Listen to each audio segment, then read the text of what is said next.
저희가 보통 겪은 환자분들은 라섹은 되게 쉽게 결정을 하세요. 그러니까 주변 사람들이 다 라섹을 하다 보니 나도 라섹이 되겠지 하고 딱 와서 된다 그러면 그냥 라섹을 해버립니다. 근데 초고도 근시 환자분들 라섹 하신 분들 보면 되게 좀 고생하시는 분들 은근히 있습니다. 회복도 오래 걸리고 병원도 계속 왔다 갔다 해야 되고 약 쓰는 것도 되게 길고 그 관리가 만만치 않거든요. 근데 렌즈 삽입술이라고 딱 말씀드리면 일단은 되게 고민을 많이 합니다. 왜냐하면 본인은 라섹을 생각하고 왔기 때문에 내가 렌즈 삽입술이야? 이러면서 고민을 되게 많이 하시게 되는데, 그분들이 렌즈 삽입술을 딱 선택하시면 다음날 바로 표정이 바뀝니다.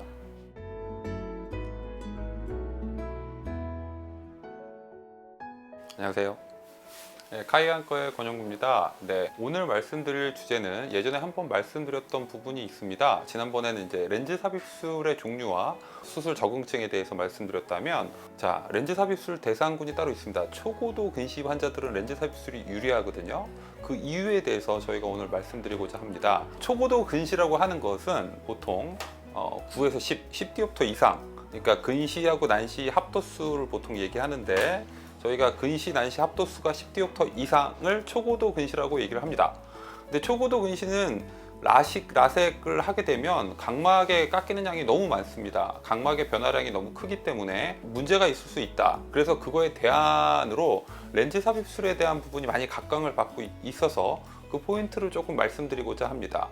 초고도 근시에서 렌즈 삽입술이 유리한 이유에 대해서 말씀드리면, 일단 렌즈 삽입술이 적응증이 돼야 됩니다. 일단 공간이 넓어야 되고 안에 어떤 내피세포나 이런 게 충분해야 되고 부작용이 적을 거라고 예상되는 환자에 한해서 말씀드리는 겁니다. 초고도 근시에서 이제 각막 두께가 안 되기 때문에 대부분 라섹을 선택을 많이 합니다. 근데 라섹을 선택하면 회복 기간이 너무 길어요. 한 6개월 정도 안약을 써야 되고요. 6개월 정도 약을 쓴 다음에 도수가 맞네 틀리네를 판단하게 됩니다. 그러면 너무 시간도 오래 걸리고 약 쓰는 기간도 6개월 이상, 그리고 자외선 피하는 기간도 6개월 이상.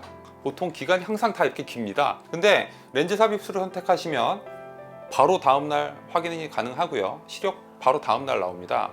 그리고 약 쓰는 기간 굉장히 짧습니다. 2주 정도면 되기 때문에 관리 자체가 일단 용이하게 되죠. 약 쓰는 기간이 짧아서. 그 자외선의 영향을 적게 받기 때문에 어떤 선글라스나 이런 걸 안 껴도 되죠. 그래서 일상생활에 복귀가 빠르죠. 굉장히 편합니다. 그리고 또 하나 제가 느끼는 거는 렌즈 삽입술을 하신 분들이 라섹을 하신 분에 비해서 어떤 시력의 퀄리티가 조금 더 나아 보이는 느낌이 있습니다. 수술하면 바로 시력이 딱 떨어지기 때문에 퀄리티가 좋아 보인다. 이거는 분명히 존재하고요. 또 하나, 라섹 하신 분들이 시간이 지나면서 특히 그 도수가 높으신 분들은 퇴행 가능성이 높습니다. 나중에 시력이 다시 떨어질 가능성에 대한 고민들이 있는데, 저희가 렌즈 삽입술을 하신 분들은 일단 퇴행이 좀 더 적어요. 그건 임상적인 경험인데 일단 퇴행 가능성이 좀 더 적기 때문에 저는 솔직히 10디옵터 이상 되신 분들한테는 렌즈 삽입술을 조금 더 추천드리는 편입니다. 또 하나, 만에 하나 부작용이 생겼을 때는 렌즈 삽입술로 되어 있는 렌즈를 뺄 수 있습니다.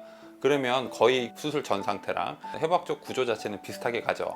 그러니까 그 점도 하나의 장점이 되겠죠. 근데 라섹 같은 경우는 각막을 10디옵터 이상인 사람은 150 이상을 깎아야 되는데 각막 두께를 되돌릴 수는 없습니다. 그리고 저기 난시가 많이 섞여 있는 눈들이 있습니다. 초고도 근시인데 근시 도수는 뭐 9디옵터에 난시 도수가 한 3디옵터 정도 된 사람들이 있습니다. 그리고 합도수는 마이너스 12디옵터인데, 그런 경우에 이제 난시를 고려하지 않고 그냥 수술하시게 되면 난시에 대해서 한 번 더 쳐야 되는 경우가 생깁니다.